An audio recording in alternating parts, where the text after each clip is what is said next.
আসসালামু আলাইকুম সুপ্রিয় দর্শক, আশা করি সবাই ভালো আছেন। ছাগলের বিভিন্ন রোগ নিয়ে আমাদের ধারাবাহিক আলোচনার আজকে চতুর্থ পর্বে আমরা আলোচনা করব ছাগলের ব্রুসেলোসিস রোগটি নিয়ে। ব্রুসেলোসিস রোগটি এক ধরনের ব্যাকটেরিয়া দ্বারা আক্রান্ত রোগ। এ রোগটি মানুষের মধ্যেও বংশবিস্তার করে। প্রথমে আমরা জেনে নেব এ রোগের ইতিহাস সম্পর্কে। এরপর এ রোগটি কেন হয়, এর লক্ষণ কী এবং এর চিকিৎসা কিভাবে আমরা করতে পারি সে বিষয়ে জানব ভিডিওর শেষে।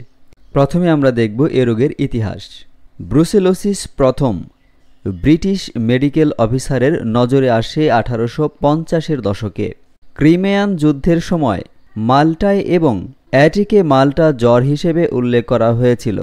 1910-এর দশকের শেষের দিকে American bacteriologist Alice C Evans Bang bacillus অধ্যয়ন করেছিলেন এবং ধীরে ধীরে বুঝতে পেরেছিলেন যে এটি ব্রুসকোকাস থেকে কার্যত আলাদা নয়।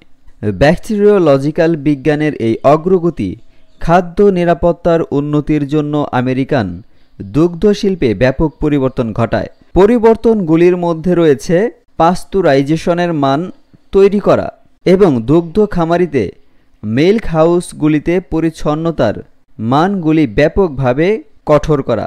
কিন্তু নতুন স্বাস্থ্যবিধি নিয়মগুলি অবশেষে আদর্শ হয়ে ওঠে।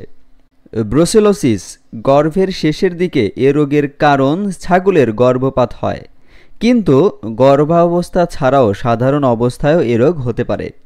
এ রোগের লক্ষণ: গর্ভাবস্থায় এ ব্যাকটেরিয়া ছাগলের জরায়ু ও গর্ভফুলকে আক্রমণ করে গর্ভপাত ঘটায়।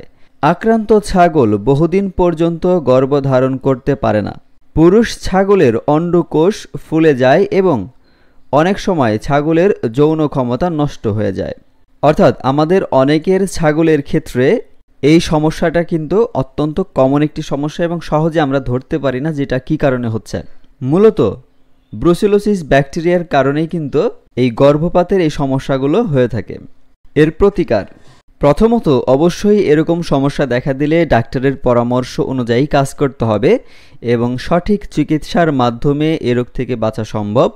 সেক্ষেত্রে অ্যান্টিবায়োটিক দ্বারা দীর্ঘমেয়াদী চিকিৎসা করে অনেক সময় সুফল পাওয়া যায়। তবে আক্রান্ত ছাগলকে পাল থেকে সরিয়ে অবশ্যই আলাদা জায়গায় রাখতে হবে এবং তাকে উত্তম পরিচর্যায় রাখতে হবে। অবশ্যই ছাগলের বাসস্থান হতে হবে সুগঠিত, সুন্দর এবং স্যাঁতস্যাঁতে মুক্ত শুষ্ক পরিবেশ এবং খাবার হতে হবে পরিমেয় সুষম খাবার। জীবাণুমুক্ত কাঁচা ঘাসের সরবরাহ রাখতে হবে এবং পাশাপাশি মা ছাগলকে গর্ভাবস্থায় এবং বাচ্চা দানের পরপর তাদেরকে বিভিন্ন ভিটামিন জাতীয় খাবার, দানাদার খাবার, সাপ্লিমেন্টগুলা নিয়মিত দিতে হবে। আপনারা জানেন এর আগের ভিডিওতে বাচ্চা দানের পরে যখন ছাগল দুধ দিতে সক্ষম হয় তখন ছাগলের কি কি কারণে ওলান পাকা রোগ হয় সে বিষয়ে ভিডিও তৈরি করেছি, আপনারা দেখে আসতে পারেন। সবাই ভালো থাকুন, সুস্থ থাকুন। আল্লাহ হাফেজ।